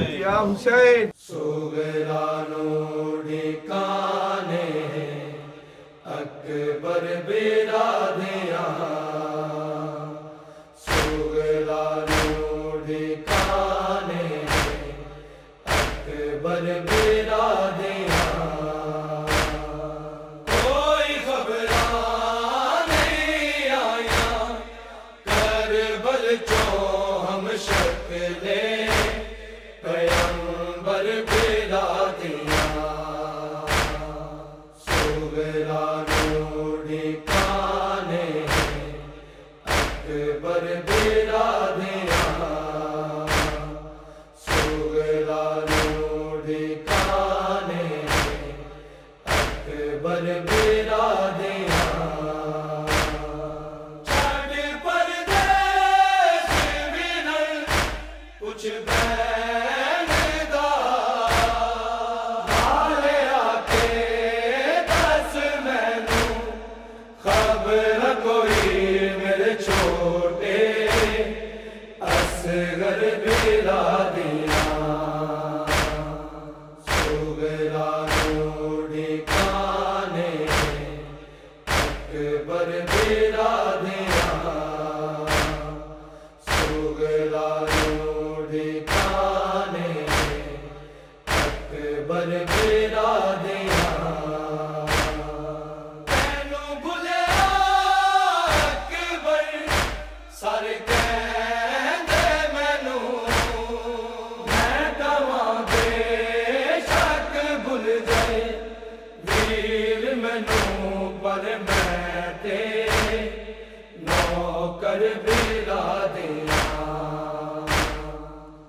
नादी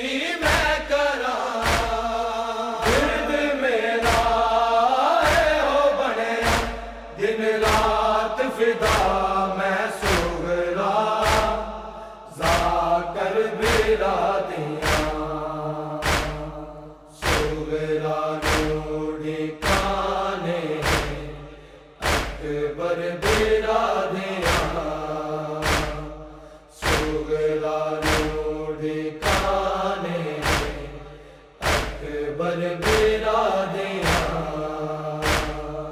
कोई खबरां नहीं आया करबल चो हम शक्ले पैगंबर मेरा दिया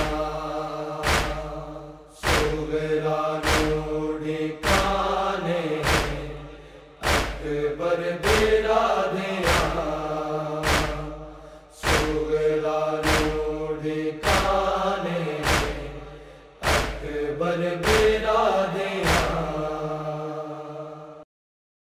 जिस गले दे बोस लैंदा सी नबी मुस्तफा जिस गले दे बोस लैंदा सी नबी मुस्तफा कट के नेज़े ते चढ़ाया हाय नबी दे उम्मतियां शबीर दाए ओ गला जिस गले दे बोस लैंदा सी नबी मुस्तफा जिस गले दे बोस लैंदा सी नबी मुस्तफा कुंडे खंजर दिया ज़रबा गिनती नहीं सैयद दी बहन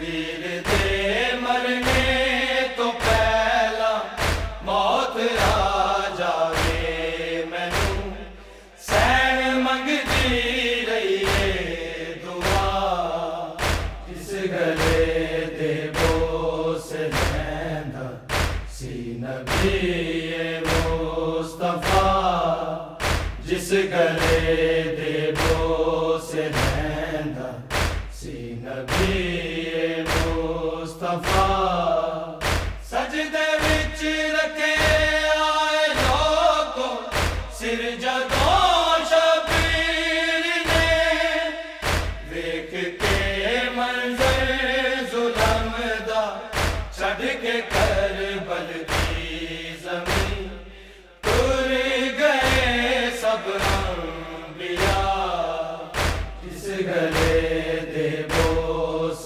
लैंदा सी नबी मुस्तफा जिस गले दे बोस लैंदा सी नबी मुस्तफा कट के नेज़े ते चढ़ाया हाय नबी दे उम्मतियां शबीर दाए ओ गला जिस गले दे बोस लैंदा सी नबी मुस्तफा जिस गले दे बोस लैंदा सी नबी मुस्तफा बेकफन वीरा दे लाशे बेरिदा बैरासी इस तो पहला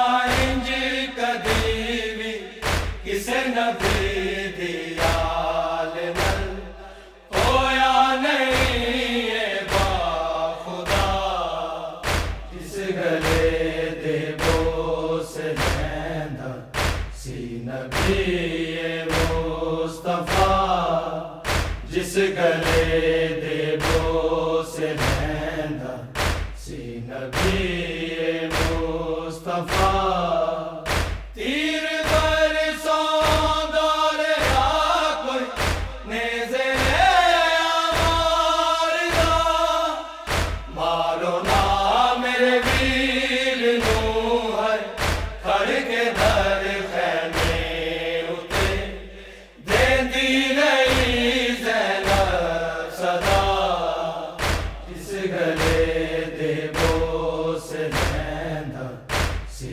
नबी मुस्तफा जिस गले दे बोस लैंदा सी नबी मुस्तफा कट के नेज़े ते चढ़ाया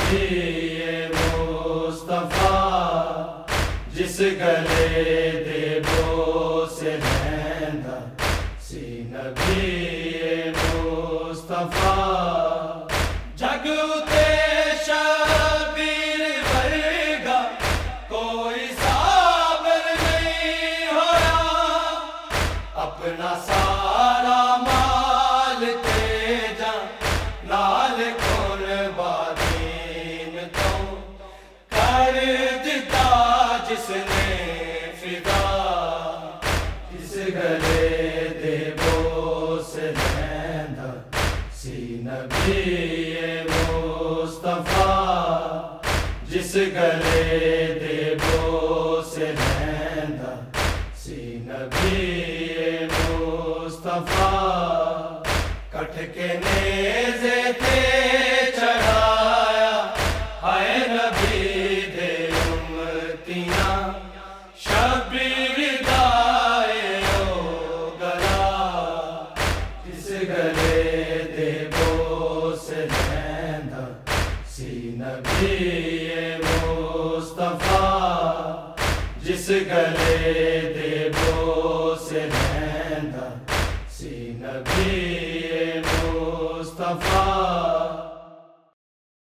अल्लाहुम्मा सल्लि अला मुहम्मद व आलि मुहम्मद। अस्सलामु अलैका या नबी अल्लाह, अस्सलामु अलैका या रसूल अल्लाह, अस्सलामु अलैका या हबीब अल्लाह, अस्सलामु अलैका या हुज्जत अल्लाह, अस्सलामु अलैका या बासल हुदा, अस्सलामु अलैका या खातमन नबीयीन, अस्सलामु अलैकुम व रहमतुल्लाहि व बरकातुहू। अस्सलामु अलैका या अबा अब्दिल्लाह, अस्सलामु अलैका या इब्न रसूलिल्लाह, अस्सलामु अलैका या इब्न अमीरुल मोमिनीन व इब्न सय्यदिल वसीय्यीन, अस्सलामु अलैका या इब्न फातिमतज़ ज़हरा सय्यदतुन निसाइल आलमीन, अस्सलामु अलैका अय्युहल मज़लूम व इब्नुल मज़लूम, अस्सलामु अलैका अय्युहश शहीद व इब्नुश शहीद, अस्सलामु अलैकुम व रहमतुल्लाहि व बरकातुहू। अस्सलामु अलैका या गरीबुल गुरबा, अस्सलामु अलैका या मुगीस शिअत व ज़वार फी यौमिल जज़ा, अस्सलामु अलैका या शम्स शमूस, अस्सलामु अलैका या अनीसन नफूस, अस्सलामु अलैका या मदफून बि अर्ज़तूस, अस्सलामु अलैका या सुल्तान अरब वल अजम, अस्सलामु अलैका या अली इब्न मूसा रिज़ा, अस्सलामु अलैकुम व रहमतुल्लाहि व बरकातुहू। अस्सलामु अलैका या साहिबुज़ ज़मान अल अमान मिन फितनिज़ ज़मान, अस्सलामु अलैका या खलीफतुर रहमान, अस्सलामु अलैका या शरीकुल कुरान, अस्सलामु अलैका या वारिस इंस व जान, अस्सलामु अलैका या दाफ़िर ज़ुल्म वल उद्वान, अज्जलल्लाहु तआला फ़रजक व सालल्लाहु मख़रजक व ज़हूरक वजअलना मिन अवानिका व अंसारिक व रहमतुल्लाहि व बरकातुहू। अस्सलामु अलैका या बिन्त रसूलिल्लाह, अस्सलामु अलैका या बिन्त अमीरिल मोमिनीन, अस्सलामु अलैका या बिन्तल हसन वल हुसैन, अस्सलामु अलैका या बिन्त फातिमतज़ ज़हरा सय्यदतुन निसाइल आलमीन, अस्सलामु अलैका या बिन्त वलियल्लाह, अस्सलामु अलैका या उख्त वलियल्लाह, अस्सलामु अलैका या अम्मत वलियल्लाह, अस्सलामु अलैका या बिन्त मूसा इब्न जाफ़र व रहमतुल्लाहि व बरकातुहू। या फ़ातिमा मासूमा इश्फ़ई लना फ़िल जन्नह फ़इन्न लक इंदल्लाहि शानम मिनश्शान।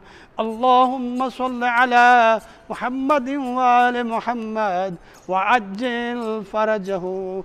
अल्लाहुम्मा सल्लि अला मुहम्मद व आलि मुहम्मद बारिक अला मुहम्मद व आलि मुहम्मद का वास्ता। ऐ परवरदिगार तू करीम है, तू रहीम है, बारिक अला तुझे अपनी अज़मत का वास्ता। ऐ परवरदिगार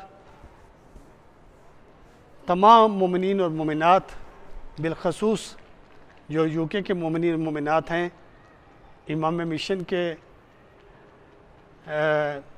सकीना ट्रस्ट की तरफ से और जो MCE में हैं, बारिला मोहम्मद उनका सदका तमाम मोमिनीन मोमिनात जो भी दुनिया से कूच कर चुके हैं, बारिला उनके सगीरा कबीरा गुनाह माफ़ फरमा।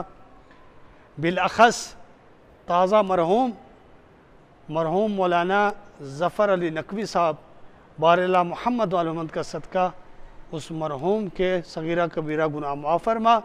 और मरहूम की काफ़ी खिदमत हैं, बारेला उनकी खिदमत को, उनकी अमाल नेक को अपनी बारगाह में कबूल मकबूल फरमा, उनकी मग़फ़िरत फरमा। बारेला मोहम्मद वाले का सदका उन्हें अहल बैत के साथ माशूर फरमा और उनके लवाकीन को सब्र जमील की तौफ़ीक़ अता फरमा। बारेला मोहम्मद वाले मोहम्मद का सदका जो मरीज़ हैं, बारेला तुझे अपनी अज़मत और जलालत का वास्ता, तुझे इमाम सज्जाद की बीमारी का वास्ता, बारेला उस इमाम की मज़लूमियत का वास्ता जो असीर होकर लुटे हुए काफ़िले का सालार बना, बारेला मोहम्मद वाले मोहम्मद का सदका तमाम मरीज़ों को शिफाए कामिला अता फरमा। बिलखसूस जो कोरोना के मरीज़ हैं और कोरोना में मुब्तला हो चुके हैं, बारेला उनको भी शिफाए कामिला अता फरमा। और जो इस मुसीबत ज़दा में मुब्तला हैं, बारेला जिन्हें मसाइब हैं, जिनके मरहूमीन इस दुनिया से चले गए हैं, बारेला इस वक्त वो मुसीबत में हैं, जो इमाम हुसैन अलैहिस्सलाम के मसाइब का वास्ता, बारेला उन्हें सब्र जमील अता फरमा। बारेला मोहम्मद वाले का सदका जो बे औलाद हैं उन्हें औलाद अता फरमा, जो साहब औलाद हैं उनकी औलाद को नेक फरमा। बारेला जो कर्ज़दार हैं उनके कर्ज़ अदा फरमा। बारेला मोहम्मद वाले का सदका जो भी इस मिशन में खिदमत कर रहे हैं और जिनको भी खिदमत का मौका मिल रहा है, बढ़ चढ़ कर खिदमत कर रहे हैं, बारेला इस मिशन हुसैनी में उन्हें कामयाबी और कामरानी अता फरमा, उनकी ज़िंदगी को तुलानी फरमा, उनको हज़रत नूह अलैहिस्सलाम की ज़िंदगी अता फरमा। बारेला मोहम्मद वाले मोहम्मद का सदका उनके रिज़्क़ के हलाल में बरकत अता फरमा। बारेला हमारे हकीकी वारिस इमाम ज़माना के ज़हूर में ताजील फरमा। बारेला उनकी ज़ियारत नसीब फरमा और हमें उनका सही माने हकीकी सरबाज और सिपाही बना। बारेला हमें आपस में इत्तेहाद करने की तौफ़ीक़ अता फरमा। मराजे उज़ाम उलमाए कराम का साया हमारे सरों पे बाकी रख। बारेला मोहम्मद वाले मोहम्मद का सदका हम सब की तौफ़ीक़ात में इजाफ़ा फरमा कि हम बढ़ चढ़ कर मिशन हुसैनी में काम कर सकें। बारेला मोहम्मद वाले मोहम्मद का सदका हमें मकासद क़याम इमाम हुसैन को समझने और उनकी सीरा पे अमल करने की तौफ़ीक़ अता फरमा। अल्लाहुम्मा तक़ब्बल दुआ इन्नका अंता समीउल अलीम वल्हम्दुलिल्लाहि रब्बिल आलमीन वस्सलामु अलैकुम व रहमतुल्लाहि व